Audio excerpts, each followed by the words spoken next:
Así que bueno, les doy la bienvenida y quedo a la escucha de nuestros expositores, a quienes le agradezco nuevamente.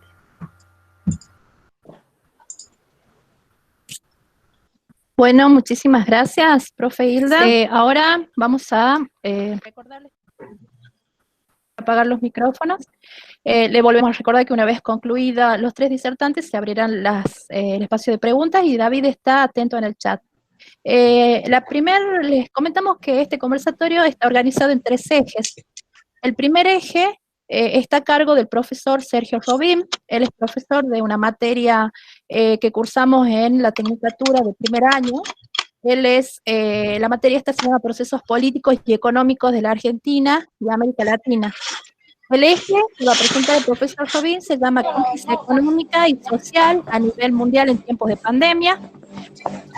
Falencias del modelo económico capitalista desenmascaradas en la actualidad, futuras incumbencias de la pedagogía y la educación social dentro de la economía social.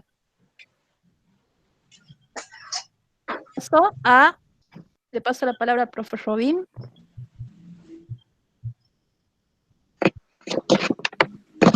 Buenas tardes a todos, a todas, a todes.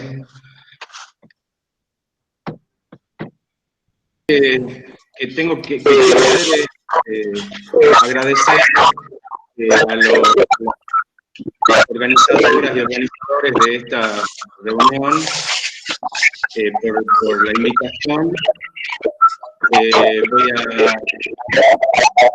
hablar tempranamente de la condición de disertante y quiero recuperar sencillamente la denominación de profesor que da una clase y la comparte, una consideración de colegas y de estudiantes que han apreciado de la comunicación, un poco el escenario mundial en el que irrumpe la pandemia de una manera absolutamente inesperada, de una manera absolutamente novedosa y por lo tanto inmanejable para todas las sociedades del planeta.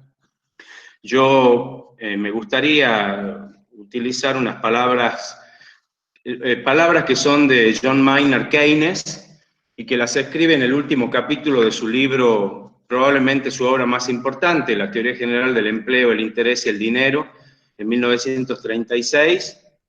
Keynes escribió que los 2 vicios principales del mundo económico en el que vivimos son que primero el pleno empleo no está asegurado y segundo que la distribución de la fortuna y del ingreso es arbitrario y carece de equidad. Cuando María me propone el eje y el contenido de lo que sería mi intervención, pensé que no podía dejar de mencionar estas condiciones. Esta breve frase, lapidaria, aunque escrita en 1936, me parece que sirve para ilustrar de manera sintética pero contundente las condiciones de la economía mundial y la Argentina en particular, antes de la pandemia del COVID-19. Es decir, que estamos frente a un planeta injusto y despiadado, en donde el 1% más rico de la población mundial posee más riqueza que la suma del 99% restante. Es decir, que los 2.153 mil millonarios que hay en el mundo poseen más riqueza que los 4.600 millones de personas restantes. La brecha existente entre personas ricas y pobres aumenta cada año, lo que provoca profundas diferencias en el acceso a oportunidades, configurando así un sistema económico fallido que se rige por los intereses de una élite privilegiada. Ubicándonos en nuestro país, particularmente la Argentina, es un caso elocuente de lo señalado por Keynes. En el año 2016, Thomas Piketty por si no lo conoce o seguramente lo han escuchado nombrar, escribió un libro muy interesante sobre el capital en el siglo XXI. Lo escribió en el año 2013. En el año 2016 publica otro libro en coautoría con Atkinson, ambos de la Universidad de Oxford, que se llama, traducido al español, Principales ingresos, una perspectiva global. Y en ese libro, un investigador argentino que se llama Facundo Alvaredo tiene a su cargo la escritura del capítulo que se llama Los ricos en la Argentina en el siglo XX, entre 1932 y el año 2004. ¿Qué es lo que muestra este capítulo? Que el 1 por 1000 de las personas que ganaban más en 1943, alrededor de 4.000 familias recibían el 26% del PBI, y ese porcentaje fue bajando lentamente hasta su mínimo en 1974, al 7.4%, para volver a remontar durante el apogeo neoliberal, que va desde el 76 al 2002, y establecerse en el 16,8% en ese año. ¿Qué es lo que está mostrando este trabajo? Que va a haber un notable descenso de la concentración de la riqueza en el periodo que va desde el año 1943, 1944, hasta mediados de la década del 70.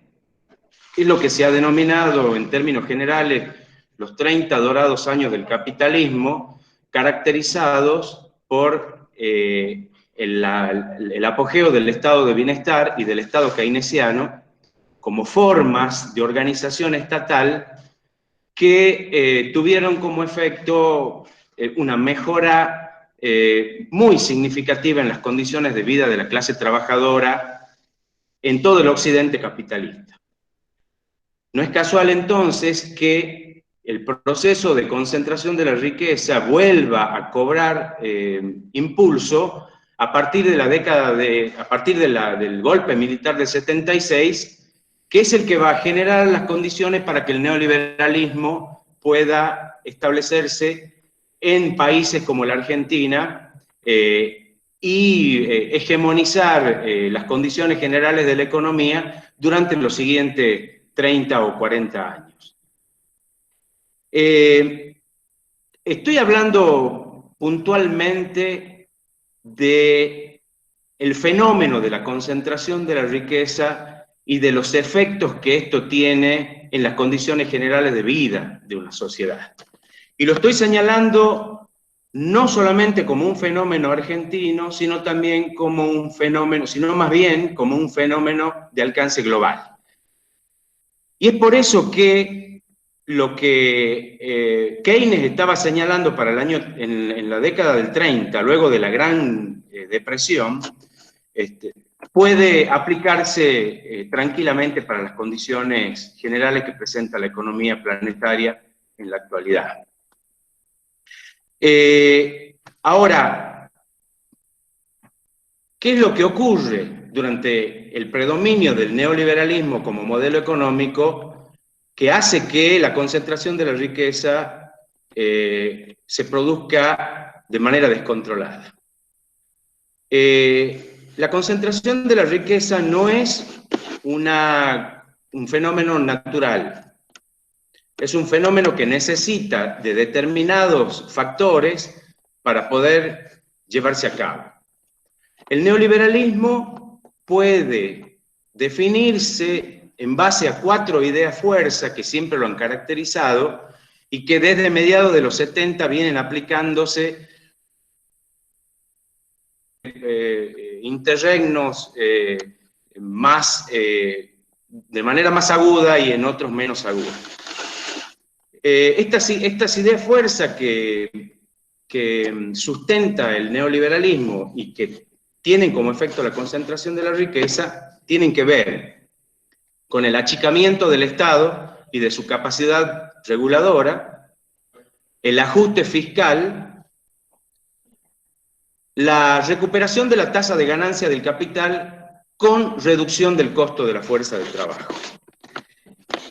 Y eso nos lleva a una serie de consideraciones que son las que podemos encontrarla en este momento y que han dado como fruto ciertas condiciones sociales que tienen que ver con la salud, que tienen que ver con la educación, que tienen que ver con el acceso a servicios básicos, que tienen que ver con la destrucción del empleo, que tienen que ver con haber generado condiciones para que el empleo informal, esto es, formas de trabajo que significan la desprotección de los trabajadores, que significan la reducción de sus ingresos, hayan tenido los efectos que tuvieron en los índices de pobreza, en los índices de concentración de la riqueza y en general en índices de deterioro de la vida, de las sociedades,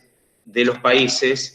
Y ya no estoy diciendo solamente de los países tradicionalmente denominados como de desarrollo medio o subdesarrollado, sino también lo estamos viendo en los propios países centrales.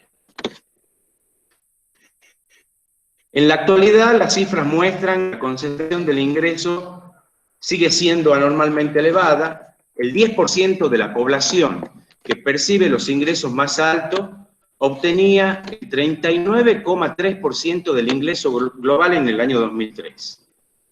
El 10%, voy a repetir esto de manera más pausada, el 10% de la población percibe los ingresos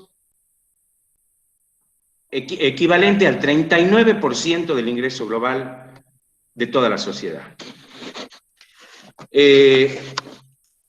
Ahora bien, por supuesto que estos datos no son otra cosa que la consecuencia de un conjunto de políticas fiscales que reducen impuestos, que transfieren gigantescos recursos a los grandes conglomerados empresariales, aumentos de tarifas, de servicios esenciales, disminución o eliminación de retenciones, la flexibilización de controles que permiten el deterioro de la calidad de los empleos que se generan y cuando no, la destrucción sistemática de puestos de trabajo que trae aparejada la informalidad. Ahora, frente a estas condiciones, tenemos algunos interrogantes. ¿Es aceptable que unos pocos acumulen riqueza de modo obsceno y en una magnitud que ni ellos ni sus generaciones posteriores de herederos podrían llegar a consumir, mientras tantos mueren en la miseria por no poder satisfacer sus necesidades básicas?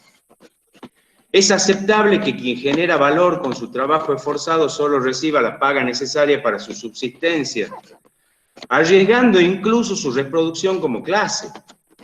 O sea, en las condiciones que está asumiendo el trabajo en el capitalismo avanzado, pone en riesgo hasta la propia reproducción de la clase trabajadora como clase.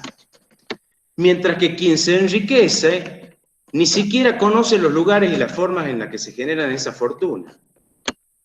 Y por último, ¿cuánto más podrá el capital financiero reproducirse y acumularse al tiempo que destruye trabajo genuino sin llevar al colapso a la sociedad? Acá hago un pequeño apartado para decirles que en las últimas décadas el sector de la economía que más se ha enriquecido es justamente el sector de la economía que no produce valor. Es el sector financiero. Es el sector que especula en las bolsas de comercio, que especula en las acciones. Es el sector bancario. Ahora bien, un sistema económico fallido como el que estamos describiendo, a grandes rasgos, más tarde o más temprano ocasiona un Estado fallido, parcial o totalmente, pero un Estado fallido al fin. Fíjense los últimos acontecimientos referidos a la pandemia han mostrado situaciones que, si se las hubiese llevado al cine hace 6 meses, hubieran sido inverosímiles. Los narcotraficantes controlando la cuarentena en países como Guatemala, como Honduras, como El Salvador. bandas de narcotraficantes repartiendo barbijos, equipando hospitales en México. Bandas de delincuentes garantizando el control de la cuarentena en las favelas de Río de Janeiro. A eso me refiero cuando me estoy refiriendo a que un sistema económico fallido genera estados fallidos. ¿Por qué? Porque son estados que no son capaces de controlar la concentración excesiva de la riqueza y mucho menos obtener recursos a través de los canales tradicionales, como es la recaudación impositiva, para generar estructuras burocráticas eficientes que sean capaces de imponer la ley en su territorio. Y el Estado fallido no solamente se expresa en las formas de descontrol que se pueden generar socialmente, sino también se expresa en la ausencia parcial o total de los servicios de salud. En gran parte, esa consecuencia tiene que ver con las políticas de ajuste fiscal de los últimos 40 años, que instalaron en el sentido común de la sociedad la idea de que el Estado no debe ocuparse más que de la seguridad y de la aplicación de las leyes. Que todo lo demás debe quedar librado a las leyes del mercado. De que el mercado es el mejor satisfactor de necesidades. Es el mejor asignador de recursos. Negando cualquier posibilidad del Estado como racionalidad externa al mercado de imponer reglas y de garantizar determinadas condiciones mínimas para la vida en sociedad. Entonces, a consecuencia de esos 40 años previos de neoliberalismo, tenemos sistemas de salud que se encuentran en este momento colapsados o al borde del colapso, porque no han ido enriqueciendo su infraestructura de manera de acompañar las necesidades de la población y sobre todo de una población creciente. Como si todo esto fuera poco en el plano internacional, estamos asistiendo a una disputa cada vez más descarnada entre las dos potencias económicas más importantes, que es Estados Unidos y China. Nos encontramos en una coyuntura similar a la experimentada, esto creo que ya lo dije, durante la gran crisis o la gran recesión de 1929, durante la crisis que generó la revolución industrial a fines del siglo XIX, o durante la gran desregulación financiera neoliberal de la década de los 80. En todos estos casos se abrieron paso nuevos paradigmas en la organización de la producción. En la coyuntura actual, las nuevas tecnologías están modificando profundamente las relaciones de producción y las características de los procesos productivos. El fenómeno del teletrabajo, el fenómeno de las nuevas formas de relación comercial que se están gestando a partir del aislamiento social obligatorio. Ahora, no necesariamente, como ya la historia ha demostrado, las modificaciones que se produzcan, la forma en que evolucionen tanto las relaciones de producción como las características de los procesos productivos, van a ser virtuosas. Esto es, necesariamente van a significar mejoras en las condiciones de vida de la clase trabajadora. El riesgo de que estas condiciones empeoren es un riesgo muy plausible. Las restricciones generadas por el virus, por ejemplo, lejos de propender hacia una cooperación mutua entre las grandes potencias económicas, lo que han hecho es precipitar agresiones que provienen de esa disputa por parte de Estados Unidos, que se resiste a perder el papel preponderante y fundamental, y por el lado de China, que se abre paso de manera acelerada hacia la disputa por la hegemonía económica planetaria. ¿Por qué señalo esta disputa? Porque estamos asistiendo a una especie de guerra comercial que se va a ir agudizando con el paso del tiempo, y todas las guerras comerciales históricamente significaron consecuencias, trastornos en materia de economía para todos los países. La interrupción del intercambio comercial significa dificultades para la exportación, significa dificultades para mejorar los ingresos, significa destrucción de puestos de trabajo, significa recesión, significa pobreza. Y todos sabemos que en esas condiciones los más débiles son los que más sufren.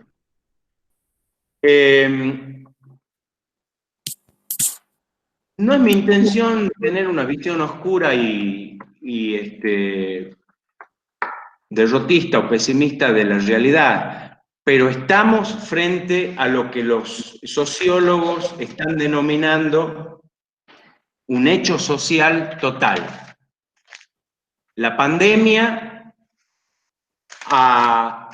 está significando una convulsión del conjunto de las relaciones sociales y conmociona a la totalidad de los actores, de las instituciones y de los valores. Esto es, no hay ningún aspecto de la vida social en todo el planeta que en este momento no esté afectado por la pandemia. Por lo tanto, estamos frente a un hecho social absolutamente novedoso, inédito, que desafía todas las formas tradicionales de gestionar, de asumir, de enfrentar los fenómenos sociales. En ese contexto, la economía, por supuesto, que ocupa el papel central. El parate que está sufriendo la economía a nivel mundial hace que, creo que nuestra directora, la profesora Hilda, dijo cuando se refirió a que no sabemos, no tenemos perspectiva de lo que va a ocurrir. No podemos prever lo que va a ocurrir, porque es todo tan masivo, tan rápido y tan novedoso que todavía no hay fórmulas para enfrentar este desafío. En ese contexto está pendiente algo que también se mencionó acá y que tiene que ver con los límites a los que nos ha llevado la explotación irracional y depredatoria de los recursos naturales.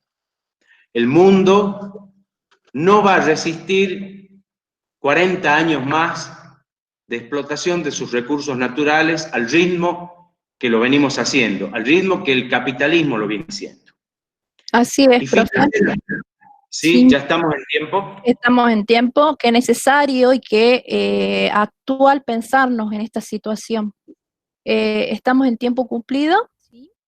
Las preguntas que nos brindó quedan abiertas para pensar para el final del conversatorio si alguien quiere responderlas. Bueno, ahora si quiere pasamos al segundo eje. Sí. Muchas gracias, profe. De nada. Seguiría el eje a cargo de la profesora Liliana Sánchez. Ella es técnica superior en Economía y Desarrollo Local. También ha formado parte, ha sido asesora técnica de producción y servicios turísticos en los valles, ha trabajado con comunidades originarias, en el programa Cambio Rural a cargo del INTA. También tiene experiencia en programas socioeducativos, ha trabajado en programas desde el Ministerio de Educación. Le damos la palabra a Liliana. El eje de ella es Fundamentos e Historia del Desarrollo de la Economía Social en nuestro país, la economía social como motor de la vida de la sociedad en tiempos de crisis, en la economía post-pandemia. Liliana, buenas tardes, ¿me escuchan? Sí, te estamos escuchando. ¿Hay una interferencia del micrófono? Hola, hola. Hola, hola. Sí, bueno. ¿Lista? Bien. Buenas tardes a todos los que se han conectado. Es un placer para mí ser parte de este conversatorio. Muy agradecida a Luján y al profesorado por la invitación. Vos bien has dicho, yo soy técnica superior en economía social, me he formado en Los Valles, en la Maite del Valle, y cuando inició esta carrera, allá por el 2005, estábamos en plena reconstrucción de un país golpeado por la crisis. Había mucha angustia y desánimo, el desempleo y el hambre azotaban nuestro país. Es entonces cuando el concepto de economía social aparecía con más fuerza en el ámbito del Estado, con programas de la economía social que venían a, entre comillas, brindar soluciones, como el Manos a la Obra, Plan Jefe y Jefas de Hogar. Aparecía la carrera de economía social en la Argentina, aparece también con más fuerza el trueque, como alternativa de intercambio de valores y de fuerza de trabajo.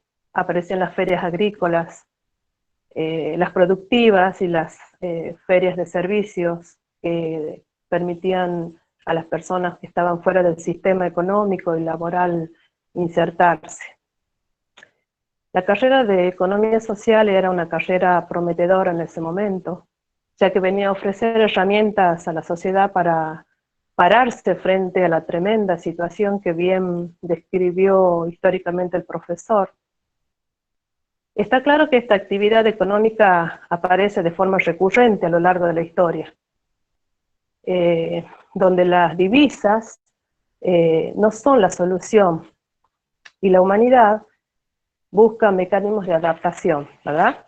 Entonces, podemos hacer mención a lo largo de la historia a la posguerra en Europa, la industrialización y la mecanización fordista de la industrialización inglesa, y nos podemos ir mucho, mucho más atrás en la historia, por ejemplo, del trueque, con la transformación del hombre de nómade a sedentario, y la necesidad de intercambiar su producción para subsistir. También podemos hablar de las formas de organización de las comunidades originarias de nuestra América y de la agricultura familiar. En todos estos ejemplos se repite una premisa que para el día de hoy es importante traer a la memoria. Es la necesidad de optimizar la calidad de vida de una sociedad, y para esto la economía social propone la equidad, propone la justicia, propone la fraternidad económica, la solidaridad, el compromiso con el entorno. Y esto está reflejado hoy en organizaciones a nivel país, tales como cooperativas, mutuales, movimientos sociales, organizaciones de base, organizaciones de apoyo, trabajadores feriantes, empresas recuperadas de nuestro país, que son tomadas y reorganizadas por los empleados que quedan fuera de ellas cuando se declaran en quiebra, y microemprendimientos productivos. La economía social ha desarrollado históricamente múltiples formas de acceso a créditos, cooperativas, bancas éticas, los banquitos de la buena fe, que seguramente han escuchado, algunos en el interior sobre todo. Entonces definamos a la economía social desde todo esto que vamos viendo. Diremos entonces que la economía social es el conjunto de iniciativas socioeconómicas, formales e informales, individuales o colectivas, que priorizan la satisfacción de las necesidades de las personas por encima del lucro y de la acumulación, tal como la expresa el capitalismo. En este contexto de COVID-19, considero importante pensar a la salud con la economía del cuidado, de la producción, del trabajo popular y solidario, porque es necesario garantizar mejores condiciones más dignas para la población. COVID-19 vino para remarcar las fuentes carencias de protección económica y social que tiene nuestro país. Hay gente que vive de su trabajo cotidiano hoy y que atraviesa una fuerte problemática en un contexto de aislamiento físico y que les impide trabajar para sustentar su comida diaria familiar. Entonces, ¿qué nos sucede en este contexto? Nos sucede la reducción de ingresos generados por nuestra fuente de trabajo, la cancelación de proyectos productivos, la intensificación de las tareas de cuidado, el estrés que provoca la misma situación. Y aunque el Estado hace mucho esfuerzo, tenemos la obligación de reflejar una realidad invisibilizada que hoy se acentúa aún más y que considero que la cooperación debe ser una política transversal e integral del trabajo, del cuidado y de la contención de las prácticas de solidaridad. Es nuestra tarea como profesionales de la economía social y en general plantear con más fuerza un cambio de paradigmas, una dinámica post-pandemia con una sociedad más justa. Aprovechemos este tiempo, digo yo, que nos hace repensar en nuestras formas de vida y de trabajo, y que nos sirva para salir de esto y ser mejores. En los últimos tiempos, la economía social ha estado en la agenda de las políticas públicas, como así también en el debate académico. Por ello es de suma importancia definir al sector y aclarar algunas implicancias históricas que la componen, histórico-conceptuales que la componen. Por ejemplo, en principio podemos decir que se trata de un conjunto de experiencias asociativas de empresas que producen bienes y servicios en un proceso que no tiene exclusivamente como objetivo la consecución del lucro, como es la característica, ¿verdad?, de las preponderantes de las empresas privadas, ni tampoco la producción de bienes colectivos, como lo es en el sector público, sino la autoinclusión y promoción de valores como cooperación, solidaridad, horizontalidad. El asociativismo productivo ha comenzado como una estrategia de sobrevivencia, de reproducción de la vida y relacionado con tradiciones de economía familiar y popular. Asimismo se vincula con necesidades socialmente relevantes y con recursos solidariamente dispuestos. Las cooperativas, por ejemplo, son actores históricos muy importantes de la economía social. Esta tiene una característica relevante, que es la estructura de la asociación, y está integrada por todas las instancias en las cuales pueden participar los miembros o sus representantes elegidos sobre el principio de un hombre, un voto. ¿Esto qué implica? Implica también que la cooperativa puede ser más o menos compleja, pero la presencia de los miembros, su interrelación en la asociación y sus valores la distingue de las empresas del sector privado con finalidades lucrativas. La lógica de la cooperativa es su prestación de servicio de carácter social, ya que el crecimiento de las ganancias se reintegra a sus asociados.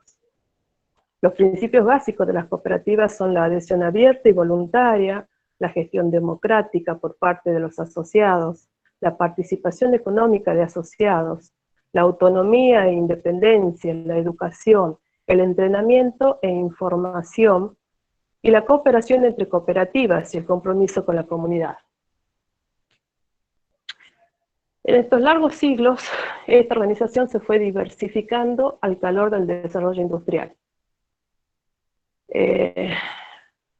Esto también refiere a lo financiero y a lo tecnológico del capitalismo, desarrollándose una gran variedad de cooperativas, y así se fueron conformando las cooperativas de consumo, de servicios públicos, de vivienda, de productores, de trabajos escolares, de financieras y de asociados múltiples, ¿no? O sea, son cooperativas que han ido surgiendo luego de, acá en Argentina sobre todo, luego de la crisis de los 90, que tuvo su auge más fuerte, su impacto más fuerte en el 2001.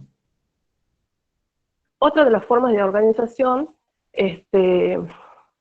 que sigue existiendo, pero que va modificándose de acuerdo a las realidades sociales que vamos teniendo en el país. Hasta aquí podemos definir a la denominada economía social clásica, que contempla a las cooperativas y a las mutuales de vida social de las últimas 6 décadas. Sin embargo, en los últimos años se asocia la economía social a organizaciones más laxas, más laxas en lo organizativo y en lo formal, vinculadas a experiencias producto de exclusión social que deja como rastro el capitalismo globalizado. La economía social del siglo XXI, o la nueva economía social, remite sin embargo a distintas experiencias e imaginarios sociales que se observan tanto en sociedades desarrolladas como en las subdesarrolladas. En las primeras, está más vinculada al sector de servicios en expansión, a formas de trabajo de proximidad y a la búsqueda de alternativas a un capitalismo que se visualiza como hipercompetitivo y no sustentable socialmente, como bien decía el profesor anterior. En las segundas, si bien este componente existe, es mayor el constituido por sectores desplazados, en búsquedas de sobrevivencia y reinserción laboral. No obstante, en ambos casos se conforman experiencias distintas o alternativas, tanto en la dimensión microlocales como más amplias nacionales y aún en las globales.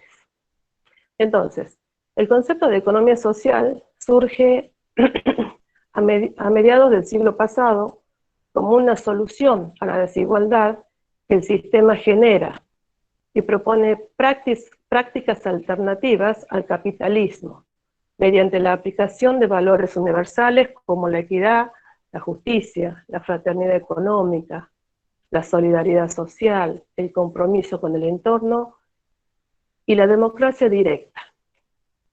A veces la economía social es confundida con una economía exclusiva para usos colectivos más vulnerables, pero en realidad es una opción para todas las personas con proyectos viables y sostenibles desde el punto de vista técnico y económico.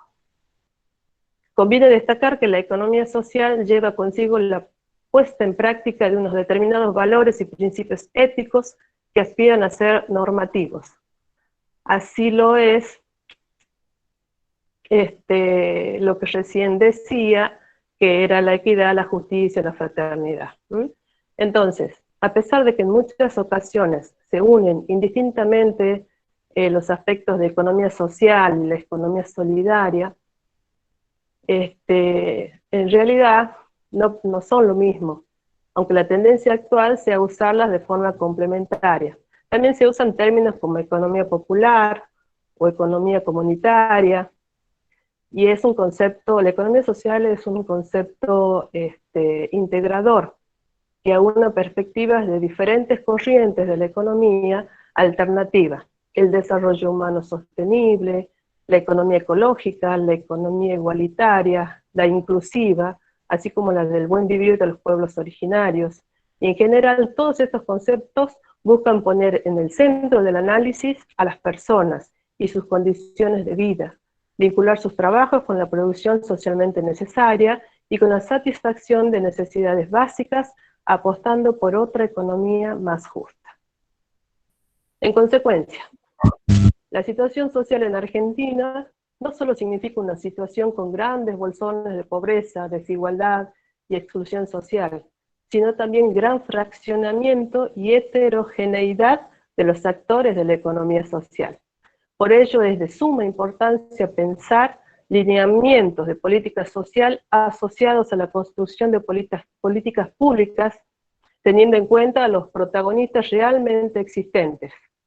Esta situación configura un escenario donde se observa el debilitamiento del tejido social y familiar, el aumento de la violencia, la anomia y la creciente separación entre sectores de altos ingresos y bajos. Es de suma importancia, por lo tanto, que el Estado pueda crear mecanismos de articulación con esta sociedad civil para atenuar la conflictividad y la exclusión social. Hasta acá, bueno... Perfecto, profe. No sé si... Yo sigo, no tengo problema. Sí, hay que darle la palabra ahora al profesor Naim con el tercer eje. Es un tema tan interesante que podríamos estar horas. ¿Me permite le paso para cerrar, Minerva? Si me permitís, para cerrar... ¿Hola? Sí, para cerrar, me escucho. Quería decir que esta mirada de la economía social incorpora rasgos esenciales compartidos, como los sistemas de decisión y organización democráticos, donde la voluntad de transparencia y la equidad sean los protagonistas, el empoderamiento de las personas, la orientación ética de la actividad, la primacía de la cooperación frente a la competencia, la preocupación por el colectivo de las personas más necesitadas, el respeto por lo ambiental y la focalización en la generación de empleos. Atención destacada al entorno local y vocación de trabajo al servicio del bien común.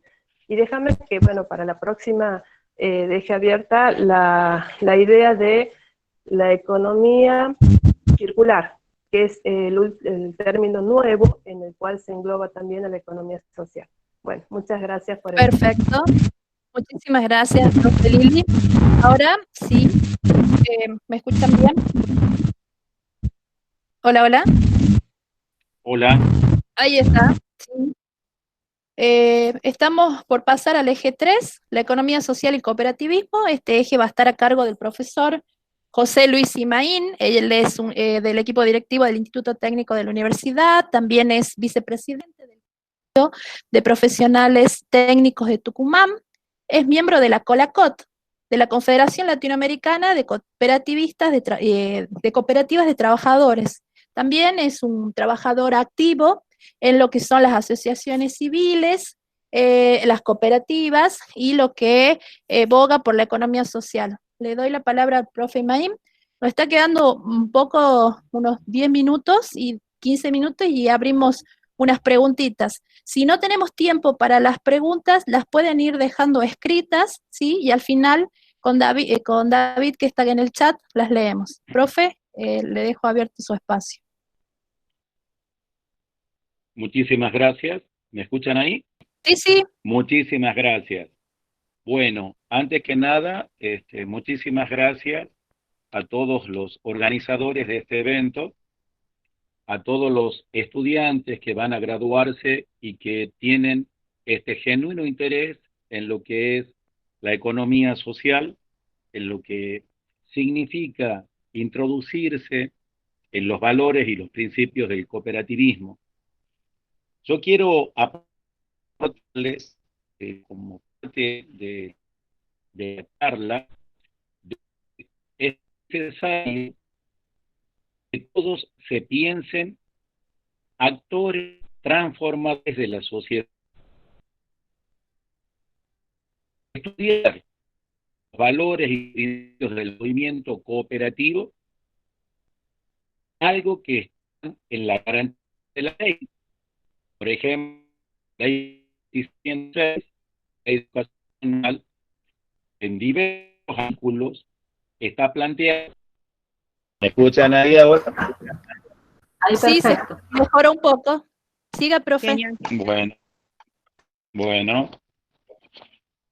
Lo que estaba intentando decir es que en la ley 26.206, la educación nacional, en diversos artículos está plasmada la enseñanza y o administración de nuestro sistema de educación por instituciones cooperativas. En el artículo 8, 11, habla de los valores en educación que tienen que ver con los valores esenciales para el desarrollo de una persona. Pero en el artículo 90 es un artículo específico que es la incorporación de los principios y valores del cooperativismo para la formación en el sistema educativo por un docente, donde además establece que se promoverá el cooperativismo y el mutualismo escolar. Esto, que es una garantía de ley, no se está dando en ninguno de los contenidos de los diferentes subsistemas de educación, desde el nivel inicial, desde el secundario o desde el universitario. Todo el sistema toma como eje solamente a la economía del capitalismo. Y cuando un egresado en cualquiera de las universitarias quiere ingresar a una institución de la economía social, sea cooperativa o sea mutual, no tiene ningún parámetro ni ninguna formación de que lo haya hecho pensar en lo que es una organización colectiva donde cada uno es el dueño de una empresa que nace para satisfacer necesidades básicas, que se une bajo una escuela de principios y donde la producción se distribuye en todos para poder generar la utilidad, una ganancia que es coparticipada. Esto es algo que tiene que revertirse, por eso yo celebro que ustedes quieran aprender y quieran hablar de lo que es la economía social. Como dirigente del movimiento, me inserto dentro de un esquema internacional que se llama COLACOT, Confederación Latinoamericana de Cooperativas de Trabajadores, cuyo distintivo son 3 pinitos, a 2 que tiene el sistema tradicional, porque en esta institución se vincula a cooperativas, sindicatos y mutuales como el verdadero arco de la economía social. La interrelación de estos 3 actores tiene una injerencia en la sociedad que ha permitido desarrollar a lo largo y a lo ancho experiencias a nivel mundial. Tenemos algunas experiencias en la provincia y otras a nivel nacional que hablan de las bondades de la economía social, de las organizaciones y empresas de la economía social administradas desde una gestión cooperativa.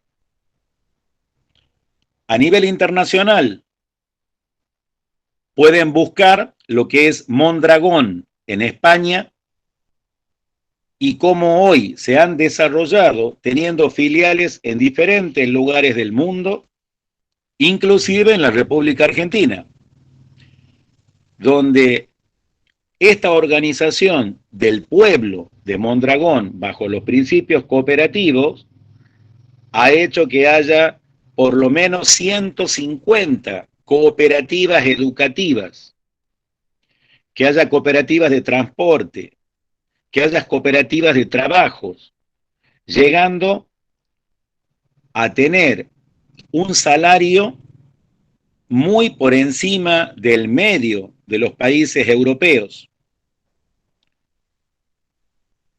El Grupo Mondragón, perteneciente a la Alianza Cooperación Internacional, ha desarrollado una serie de estrategias desde el concepto de economía social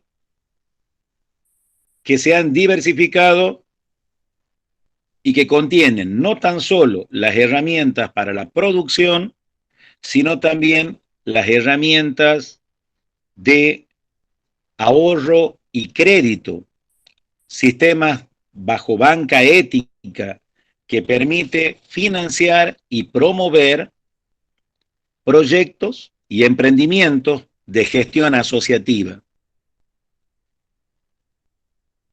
En en la República Argentina tenemos una experiencia muy exitosa con lo que es Cooperativa La Obrera, que es una cooperativa en Bahía Blanca que tiene nada más y nada menos que 210.000 socios.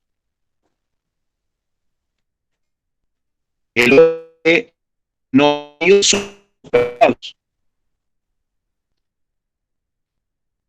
y en este momento están peleando la paz mercados como Walmart, como en la cadena de consumo del país. Esta actividad se desarrolla de Bahía Blanca hacia el sur.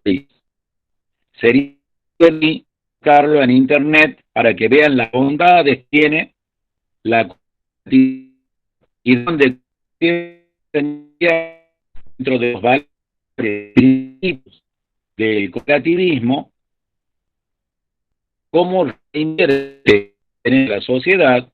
Quiero destacar que esta cooperativa, con los aceites de los bares que hay en su súper, en la ciudad tecnológica, que se muevan todas las ambulancias de Bahía Blanca del sistema de salud, generan que se muevan todos sus camiones utilizando un combustible ECOP diésel, que es un gasoil rebajado con el adicional de los aceites bajo tratamiento de la UTN en articulación con la cooperativa.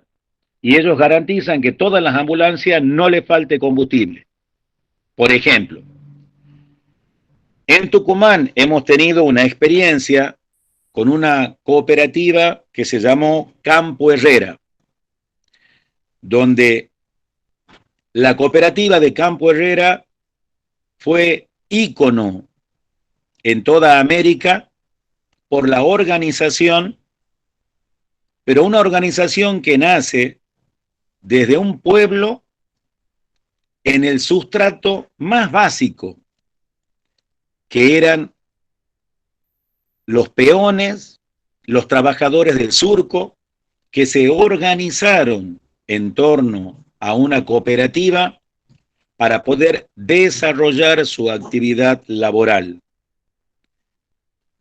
Esta cooperativa se expresaba en todo el pueblo, desarrollando en forma común compras asociativas, la caña que plantaban y que alimentaban al ingenio, y tuvo una experiencia pero muy exitosa.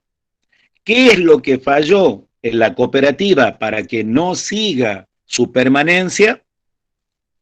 Fallamos los profesionales, que teníamos la mentalidad del patroncito y no la mentalidad de que los trabajadores de diferentes niveles nos podíamos organizar para conducir la empresa.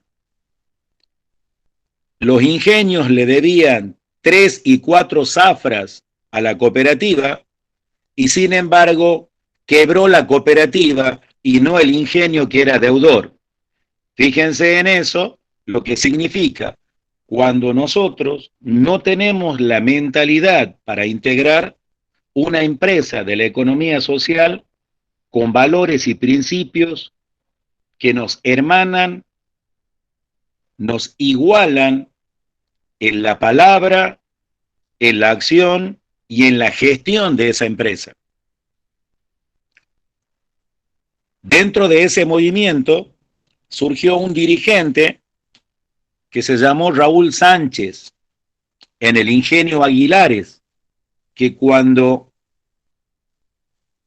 quebró ese ingenio allá en el 69, que había un cierre de muchos ingenios en el noroeste, el sindicato de trabajadores de Aguilares convocó y tomaron el ingenio para ponerlo en marcha los trabajadores. naciendo el primer ingenio cogestionado de la República Argentina y de América Latina, que fuera administrado en forma conjunta por los dueños del ingenio, por las empresas que tenían deuda con el ingenio y por los trabajadores, donde este dirigente, Raúl Sánchez, se constituyó en uno de los 2 dirigentes obreros en el directorio del ingenio. Una experiencia que duró más de 7 años, hasta que alguien muy bien intencionado indujo en los trabajadores que los trabajadores no podían administrar un ingenio y que tenían que aprovechar y vender sus acciones a tiempo antes de que el ingenio entre en quiebra. Y esa inducción hizo que los trabajadores se desprendan de sus acciones, haciendo que el ingenio no tenga la coparticipación que tenían los trabajadores para la cogestión del mismo. Yo los invito a ustedes, estudiantes, a que se piensen como futuros emprendedores. Los invito a que se piensen como actores de transformación en lo que necesitamos para la provincia y para la región. Que se animen a proponer y a propiciar que se desarrolle cooperativismo escolar en las escuelas. Cooperativismo y mutualismo escolar. Porque si nosotros no tomamos la decisión histórica de hacer un cambio de paradigma, como en este momento, o sostenemos el humanismo o nos sepulta el capitalismo. Y eso tenemos que tener claro, como señalaba el profesor Robín al comienzo de su disertación, sobre cómo están gravitando las variables macroeconómicas sobre cada nación, sobre cada región. Y dentro de ese contexto tenemos que tener la capacidad y la coherencia para poder propiciar las bases para una economía social, pero una economía social y solidaria, porque toda la economía es social, pero no siempre es solidaria. Entonces, dentro de ese contexto, le hablo a los estudiantes que tengan la visión y la decisión de seguir formándose para poder ser actores de transformación de la región. Porque mientras en las escuelas no hablemos y practiquemos los valores del cooperativismo, desarrollando cooperativas escolares que puedan ser productivas, organizativas para la gira de estudio de los chicos, como experiencias piloto, y donde se trabaja en grupo, donde por afinidad de trabajo, por amistad, se va sustentando una base doctrinaria que le permita a los estudiantes poder egresar y tener la transformación de su grupo de estudio en una cooperativa de trabajo. Hace poco tiempo se ha inaugurado en el INAES un hecho muy, muy importante, que es que las cooperativas dejen de pertenecer a desarrollo social y pasen a pertenecer al Ministerio de Producción. Este hecho significativo pone a las empresas de la economía social en el eje que debían haber estado siempre, en la codependencia con el Ministerio de Producción, para que puedan desarrollarse y puedan competir en el medio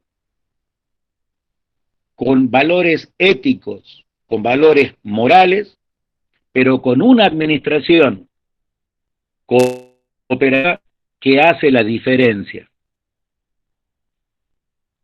He querido compartir con ustedes, con 2 metáforas vivientes del movimiento cooperativo, que les pedí que les graben unas palabras para ustedes en este día.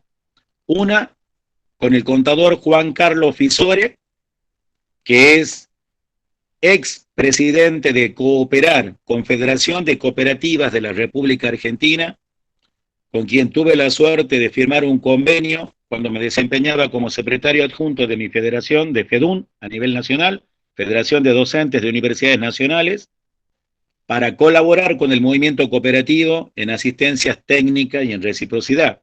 Y le pedí al contador Fisore que le grabe un pequeño mensaje para los estudiantes en este día. Y el otro que va a quedar en disponibilidad para los organizadores es de Francisco Verano Páez, presidente de Colacot a nivel internacional, que está viviendo en este momento en Barcelona, y él desarrolló el Manual de Capacitación sobre Economía Solidaria y Desarrollo Comunitario, para que una vez que tengamos el post-pandemia, pueda hacerle llegar un ejemplar en regalo para los estudiantes de la carrera que puedan tener en la biblioteca de su instituto fuente nueva para nutrir conocimiento y ver cómo los que ejecutan la economía social y solidaria pueden elaborar manuales que puedan ser de consulta y no solamente la mirada de la economía capitalista. Así que, para complementar mi exposición y a total disposición para cuando lo requieran, quisiera compartir las palabras del contador Fisore que le pasé a los organizadores. Muchísimas gracias. Hola, buenas tardes. ¿Qué tal? Bueno, es un placer poder comunicarme con ustedes a través de estos medios que ya hace un tiempo se están utilizando, pero vienen anticipando el futuro. Cada vez es más necesario estar en contacto. Parecía que era la era de la comunicación y cada vez estamos más distanciados físicamente. Y gracias a la invitación del amigo Imaín, estamos pensando distintas alternativas de la sociedad y entre ellas me comentaba que la posibilidad de poder estar en contacto un ratito con ustedes en la pedagogía social, que es una de las herramientas con una gran proyección en el futuro. Así lo decía Luz Uriaga, era la preparación del individuo, de los grupos, de las personas, para la formación del individuo como tal, de la formación en la educación, influencia en la educación. Así que esa propuesta va a tener plena vigencia. Ustedes están abordando una temática que va a tener un futuro espectacular. Yo creo que la pedagogía del futuro tiene que pensar en algo más integrador, la democratización de la educación, la territorialidad, la inclusión, forjar una propuesta de individuo que le permita estar incorporado en la sociedad de forma activa. Creo que lo que en principio ustedes están estudiando y se están preparando va a abordar el futuro y las propuestas que necesitamos dar para nuestro futuro. Y a mí me interesaba, no soy experto en la educación, soy contador público y muy fanático del cooperativismo. Y siempre me interesó ciertas actitudes de las personas y cómo podemos lograr forjar o formar corrientes dentro de la estructura de la sociedad que tengan valores más humanísticos. Distraídos,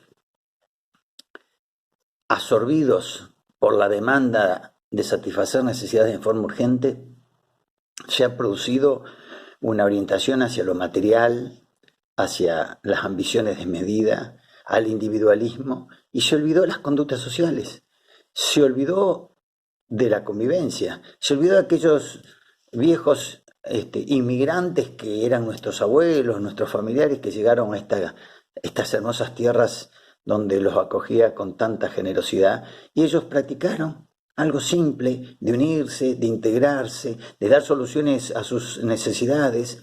Y allí fueron creando la sociedad que le permitía hacer de ellos objetivos sociales como el centro cultural, la mutual, la obra social. Crearon la primer cooperativa del país, que era una aseguradora de riesgo de granizo, piensen ustedes. Bueno, esa filosofía cooperativa que empezó a desarrollarse en nuestros pueblos y tuvo un fuerte crecimiento, parecería que tiene una práctica cotidiana, que es la solidaridad, y que no está tan vigente, que se ha desordenado, que esa avalancha, repito, individual, ha hecho de que se pierdan esas conductas. Entonces, se me presentaba la inquietud y digo, ¿por qué no transmitírselo a estos jóvenes? ¿Cómo no indagar, cómo no investigar la identidad del ser solidario? ¿Cómo podemos hacer de que las personas se capaciten y se preparen en un hábitat más social, más solidaria? Que quieran al prójimo, que ayuden, que asistan, y que no sea un acto especulativo ni de interés material, sino que sea un acto de servicio. Esa responsabilidad, el ser social, el ser solidario, es fundamental y debería abordarse en la temática educativa. Cuando se enseña, cuando se educa, cuando se trabaja con los niños, los más pequeños, ese cincel que tienen ustedes en las manos para tallar la inteligencia es una de las herramientas más importantes para ir preparando un nuevo valor en la sociedad, o recrearlo nuevamente, como lo hicieron los pioneros de Rochdale allá en 1840 y pico. Entonces, dejo esta pequeña inquietud. ¿Cómo preparar, cómo hacer para que la persona sea más social, más solidaria? No se la genera espontáneamente, hay que prepararla. Me preocupé siempre en averiguar por qué había pueblos solidarios y pueblos que no. Bueno, las conductas, la forma de actuar de las personas, la forma de ayudarte, la forma de ayudarse en sí mismo, hicieron de que estas prácticas cotidianas se afianzaran y se arraigaran en el lugar. En cambio, a medida que corremos detrás de todo lo material, de satisfacer nuestras necesidades insatisfechas lo antes posible, ha hecho de que se fuera relegando y nosotros no tuviéramos la oportunidad de recrearlo permanentemente y mantenerlo activo. Por ello, sugiero, se investigue, se trabaje, se investigue. ¿Por qué hay seres, hay personas que son solidarias y por qué otras no? ¿Y qué debemos hacer para que se afiancen esas conductas, para preparar una corriente humanística diferente que pueda permitir a la sociedad trabajar por pro de esta mejor calidad de vida que todos ustedes están preocupándose porque es uno de sus objetivos? Dejo esta inquietud. Es breve el tiempo utilizado, permítanme que le deje esta sugerencia, que le agradezca al amigo Imaín y a ustedes haber aceptado estos 5 o 6 minutos de esta pequeña charlita, que en el futuro ojalá podamos hacerlo más intensivo. Mis cariños. Muchas gracias, profesor. Pasamos, no sé cómo estamos de tiempo, Julio, para entrar a las preguntas. Me gustaría que el profesor Sergio, si quiere decir algo más para terminar de cerrar la idea. Profe Sergio.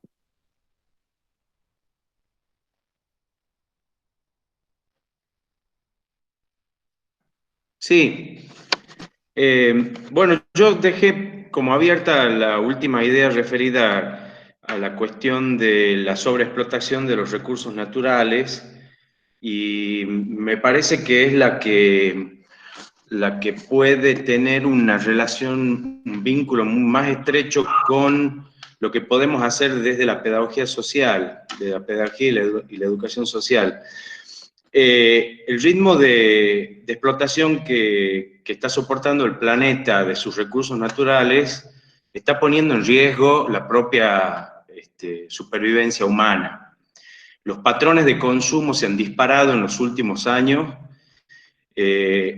a un ritmo tal que las condiciones naturales no pueden soportar.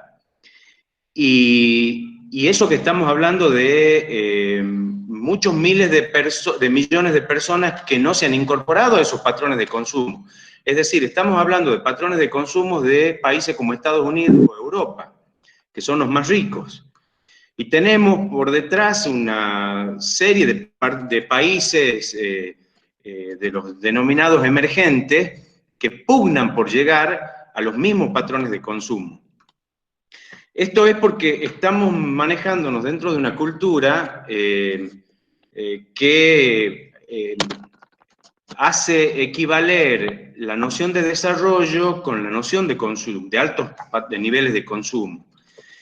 Y me parece que si la humanidad no se dirige en dirección de cambiar esa noción que asocia desarrollo con consumo desenfrenado, no es sustentable en el mediano y en el largo plazo.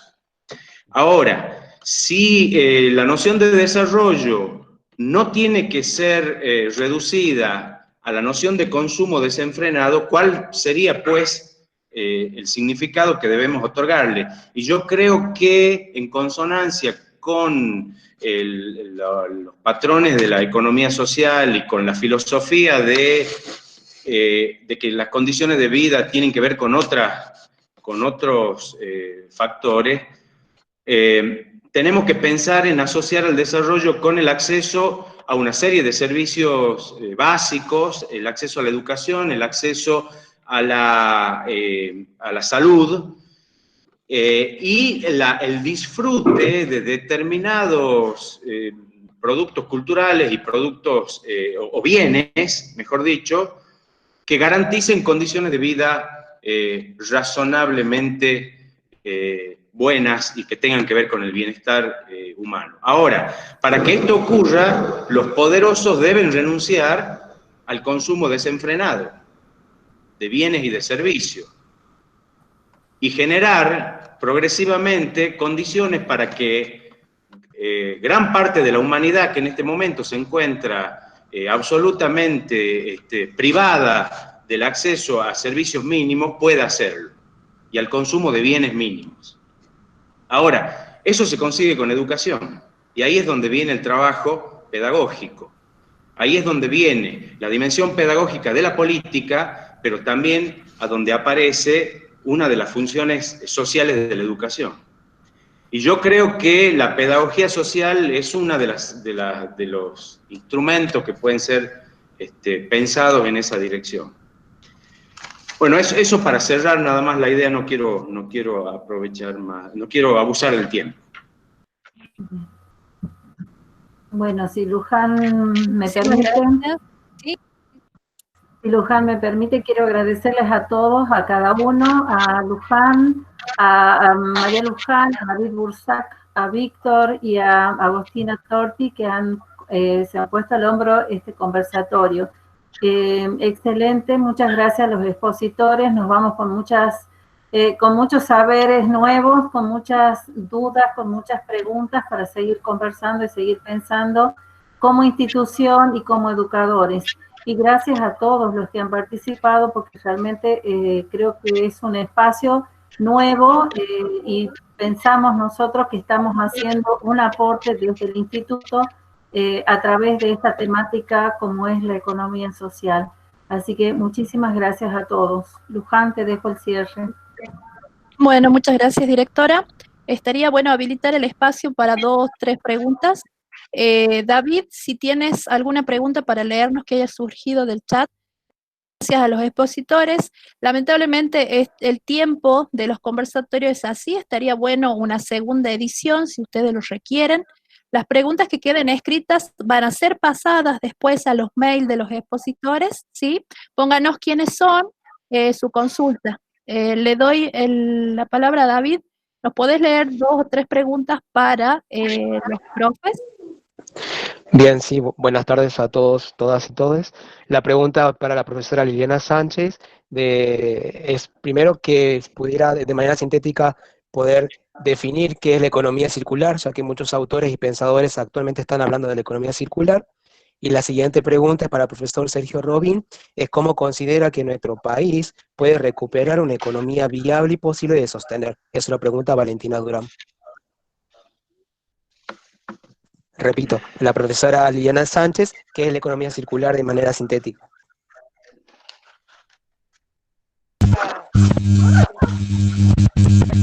El consumo tiene impacto ambiental, ¿sí? Pero existen algunas acciones para reducirlo. En casa se pueden adoptar, también existen envases de productos desarrollados a partir de materiales reciclados, que de este modo aportan al desarrollo sustentable. La economía circular es del modelo de consumo que estuvo vigente durante décadas. Está cerca del fin, el hecho de utilizar elementos que consumimos a diario. Hay que producir, consumir y tirar hasta problemas relacionados con el daño del medio ambiente y atenta también contra la sustentabilidad económica. La economía circular busca maximizar los recursos en las 3 R's: reducir, utilizar y reciclar. Algunas prácticas de consumo masivo que apuntan a eso son, por ejemplo, los ingredientes biodegradables y renovables, la utilización de materiales ecológicos y la producción de envases y objetos a partir del material reciclado. Básicamente es eso.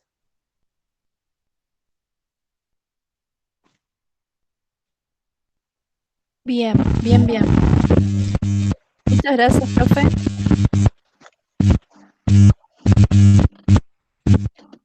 David, ¿puedes repetir la segunda pregunta? La pregunta para el profe Robin es ¿cómo considera que nuestro país puede recuperar una economía viable y posible de sostener en nuestra cotidianidad?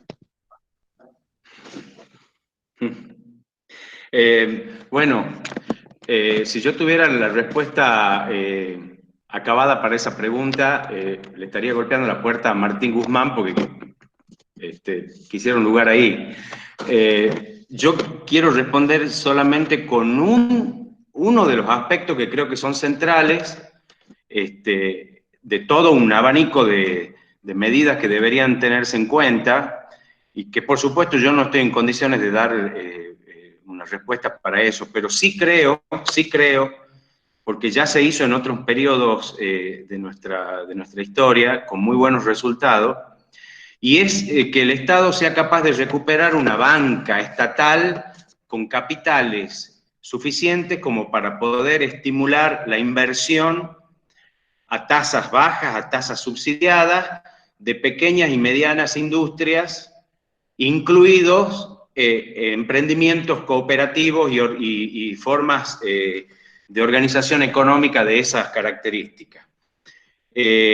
Lo que no abunda precisamente es el crédito, y el crédito es necesario para poder acceder a tecnología, para poder acceder a insumos, muchos de ellos si son importados con más razón, pero básicamente eso, cuando el Estado pueda recuperar una banca, un banco capaz de dirigir recursos, préstamos a tasas subsidiadas, la economía que es la que crea empleo realmente, porque son las pequeñas y medianas industrias y las asociaciones cooperativas las que crean empleo genuino, se va a dar un paso importante en dirección a una economía mucho más dinámica y sobre todo creadora de empleo, ¿no? Perfecto. Gracias, profesor.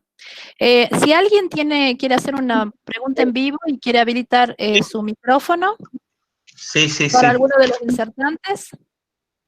Sí, Luján. ¿Y Ricky? Sí, tenía una pregunta para el profesor Robin. Él dijo claramente que para que esta acumulación que se da del capital en pocas manos, se dan claramente las condiciones para que esto suceda. Ahora me gustaría saber cuál sería su opinión acerca de cuál sería el papel que juega en este caso la prensa capitalista para propiciar esta lógica de acumulación tan obscena que se da. Quisiera saber su opinión. No sé si se escuchó. Sí, sí, perfecto. Sí, perfecto, sí se escuchó.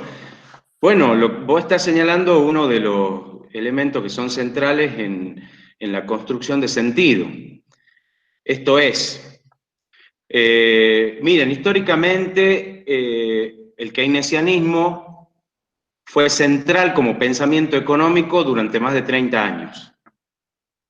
Cuando el neoliberalismo pudo desplazarlo del centro de la escena y asumir o poder avanzar en una etapa estatal, esto es, que los gobiernos, que los estados lo hayan adoptado como orientación de sus políticas, el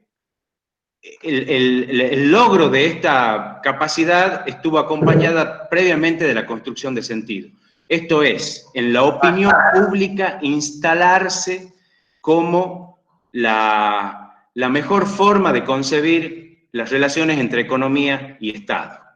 Por lo tanto, a tu pregunta lo que tengo que decir, los medios de comunicación masivos ocupan un papel central en la construcción de ese sentido. Por eso es que cualquier intento de romper con una lógica que ha instalado en nuestra sociedad que la meritocracia es la forma más correcta y natural en que se asignan los recursos, en que se satisfacen las necesidades y que la gente puede progresar económicamente, romper con eso significa toda una tarea cultural para la que, por supuesto, es necesario también contar con o incidir en las ideas que circulan a través de esos medios de comunicación. Trabajar en la construcción de un sentido que cuestione esto, que cuestione el individualismo, que cuestione la meritocracia, implica también el terreno de los medios de comunicación, pero por otro lado también el terreno de la educación, porque hasta qué punto nuestro sistema educativo no está atravesado también de las ideas que reivindican el individualismo, que reivindican la meritocracia, que reivindican que los más fuertes son los que sobresalen y los que fracasan en la vida, los que fracasan en la economía, lo hacen porque no tienen los méritos suficientes para romper con esa condición. Muchas gracias. Muchas gracias, profesor. Muchísimas gracias. Gracias, Ricky. ¿Alguien más tiene una pregunta? David, creo que vos tenías una pregunta por ahí. Una o dos preguntas había también para hacer.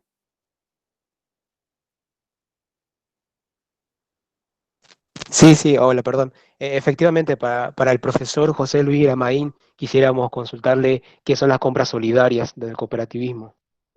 Repito, ¿qué son las compras solidarias? Bien, ¿podés decirnos la otra pregunta también? Así hacemos dos preguntas y vamos contestando.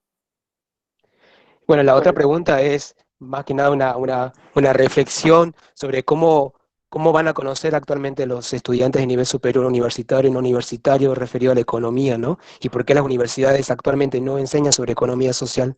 Perfecto, dejamos abierta esa pregunta para que la vayan pensando y le damos la palabra al profesor Imaín.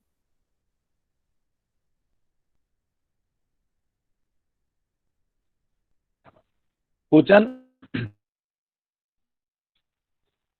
¿Se escucha ahí, Mari? Sí, profesor. La pregunta básicamente era qué son las compras solidarias. Bueno, les comento, en el diario La Gaceta hoy salió una nota donde de la solidaridad de los trabajadores con los pequeños productores nos hemos asociado. Pequeños productores, Secretaría de Agricultura Familiar y trabajadores de todos los estadios, en relación de dependencia, informal, profesionales, para hacer compras comunitarias. En este momento, 100 familias de trabajadores están cobrando un combo de verduras de 9 kilos, 250 pesos.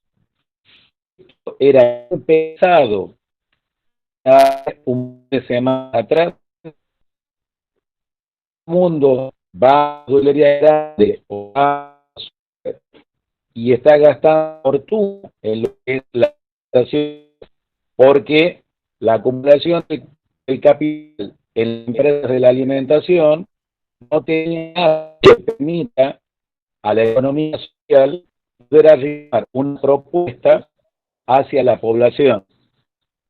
No podemos trabajar sobre el efecto que tenemos la inflación. Las paritarias nacionales, todos los aumentos a los salarios que se pretendían, pero si podemos organizarnos los trabajadores y la ciudadanía para que en forma conjunta podamos hacer que vayan los.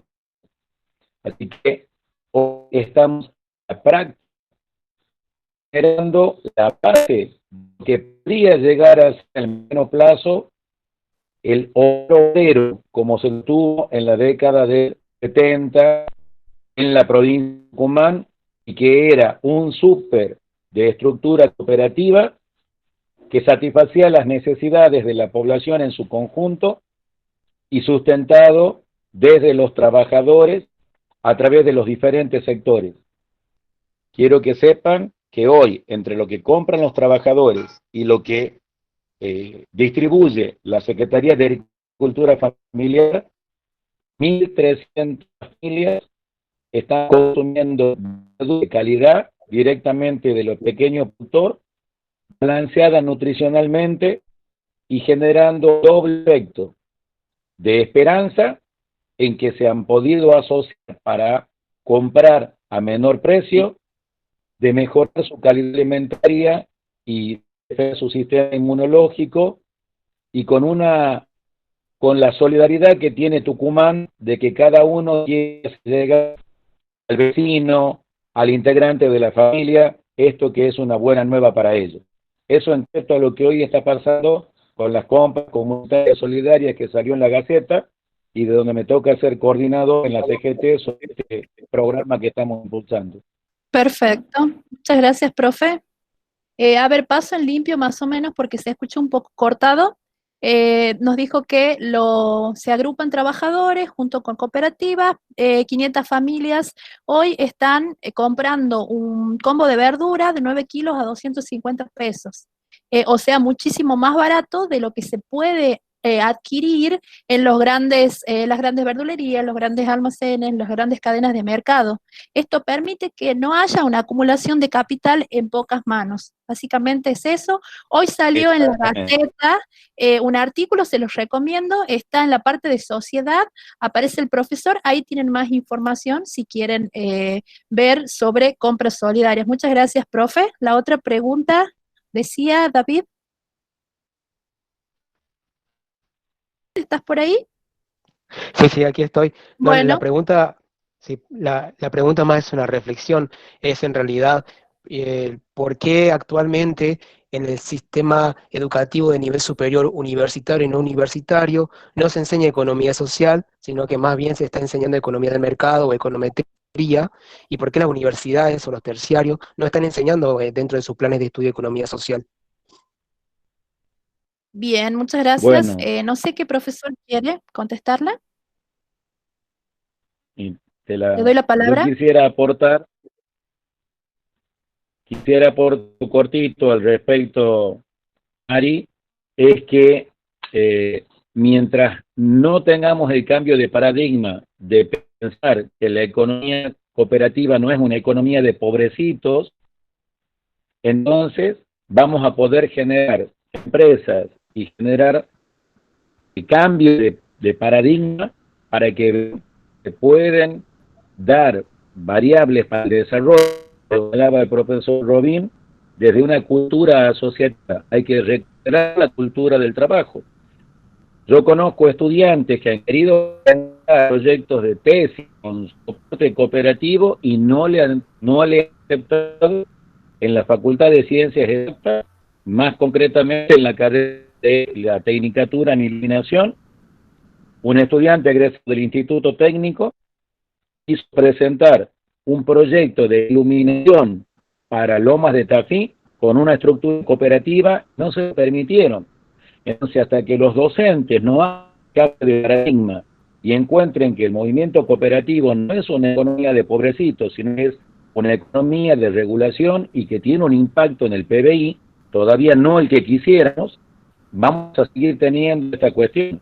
Pero dentro de la autonomía de cátedra y la autonomía del sistema educativo, debemos impulsar y propiciar que haya cooperativismo escolar en todos los niveles, para que se pueda empezar a interactuar y cambiar las variables para el desarrollo de las empresas que compiten. ¿Por qué no que las empresas vean en la universidad cómo poder ayudarlos con una incubadora de empresas de la economía social? Perfecto. Bien, profe, nosotros por suerte celebramos que vamos a tener la materia de Economía Social dentro de la carrera de Tecnicatura Superior en Pedagogía y Educación Social. Bueno, vamos a ir cerrando. Quiero agradecerle a mis compañeros, a Agostina, Verónica, Julio, David, a los del instituto, a todas las personas que se conectaron de diversos lugares. Sé que hubo gente de Mendoza, hubo gente de Salta, de los IES de Tucumán, también hay gente de Buenos Aires, de Córdoba. Dentro de 15 días vamos a alargar otro conversatorio con otra temática, que es temática específicamente Ley Micaela y Género. Inmensamente agradecidos a todos. A los disertantes específicamente, muchísimas gracias por sus palabras, por la democratización de la palabra, por la democratización del saber. Hoy más que nada es necesaria. Queremos cerrar, ¿sí? No queremos privarnos de mostrarles al profesor, a Juan Carlos Fisore. Vamos a cerrar el conversatorio con un video. Julio, si está el video. Hola, buenas tardes. ¿Qué tal? Bueno, es un placer poder comunicarme con ustedes a través de estos medios que ya hace un tiempo se están utilizando, pero vienen anticipando el futuro. Cada vez es más necesario estar en contacto. Parecería que era la era de la comunicación y cada vez estamos más distanciados físicamente. Y gracias a la invitación del amigo Imaín, estamos pensando distintas alternativas de la sociedad y entre ellas me comentaba que la posibilidad de poder estar en contacto un ratito con ustedes en la pedagogía social, que es una de las herramientas con una gran proyección en el futuro. Así lo decía Luz Uriaga, era la preparación del individuo, de los grupos, de las personas, para la formación del individuo como tal, de la formación en la educación, influencia en la educación. Así que esa propuesta va a tener plena vigencia. Ustedes están abordando una temática que va a tener un futuro espectacular. Yo creo que la pedagogía del futuro tiene que pensar en algo más integrador, la democratización de la educación, la territorialidad, la inclusión, forjar una propuesta de individuo que le permita estar incorporado en la sociedad de forma activa. Creo que lo que en principio ustedes están estudiando y se están preparando va a abordar el futuro y las propuestas que necesitamos dar para nuestro futuro. Y a mí me interesaba, no soy experto en la educación, soy contador público y muy fanático del cooperativismo. Y siempre me interesó ciertas actitudes de las personas y cómo podemos lograr forjar o formar corrientes dentro de la estructura de la sociedad que tengan valores más humanísticos. Distraídos, absorbidos por la demanda de satisfacer necesidades en forma urgente, se ha producido una orientación hacia lo material, hacia las ambiciones desmedidas, al individualismo, y se olvidó las conductas sociales, se olvidó de la convivencia, se olvidó de aquellos viejos inmigrantes que eran nuestros abuelos, nuestros familiares, que llegaron a estas hermosas tierras donde los acogía con tanta generosidad, y ellos practicaron algo simple, de unirse, de integrarse, de dar soluciones a sus necesidades, y allí fueron creando la sociedad que le permitía hacer de ellos objetivos sociales como el centro cultural, la mutual, la obra social. Crearon la primer cooperativa del país, que era una aseguradora de riesgo de granizo, piensen ustedes. Bueno, esa filosofía cooperativa que empezó a desarrollarse en nuestros pueblos y tuvo un fuerte crecimiento, parecería que tiene una práctica cotidiana, que es la solidaridad, y que no está tan vigente, que se ha desordenado, que esa avalancha, repito, individual, ha hecho de que se pierdan esas conductas. Entonces, se me presentaba la inquietud y digo, ¿por qué no transmitírselo a estos jóvenes? ¿Cómo no indagar, cómo no investigar la identidad del ser solidario? ¿Cómo podemos hacer de que las personas se capaciten y se preparen en un hábitat más social, más solidaria? Que quieran al prójimo, que ayuden, que asistan, y que no sea un acto especulativo ni de interés material, sino que sea un acto de servicio. Esa responsabilidad, el ser social, el ser solidario, es fundamental y debería abordarse en la temática educativa.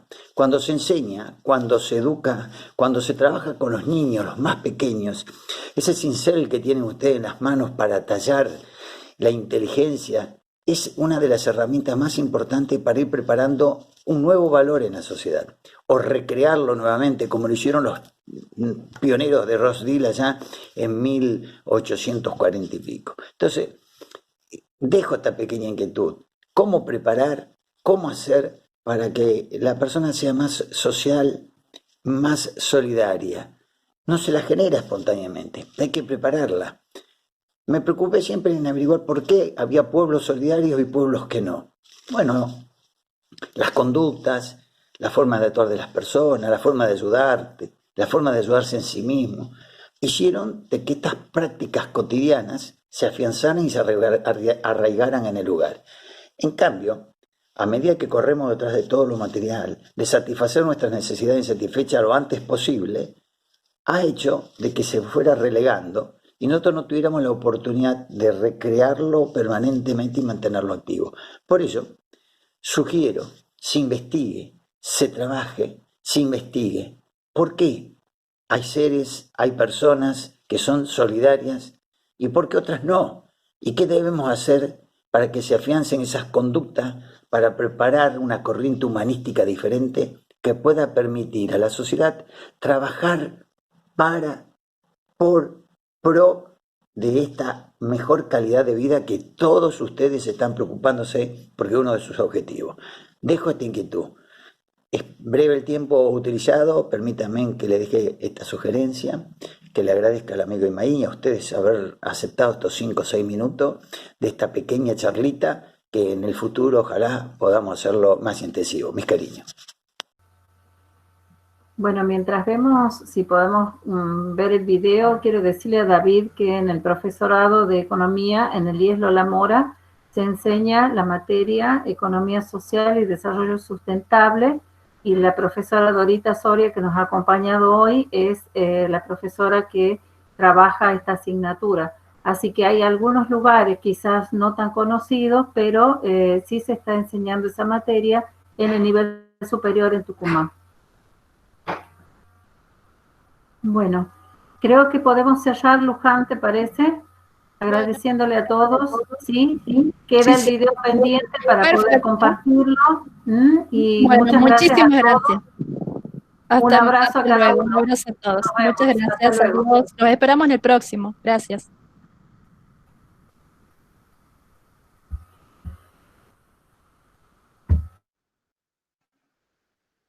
Adiós, muchas gracias. Excelente todo.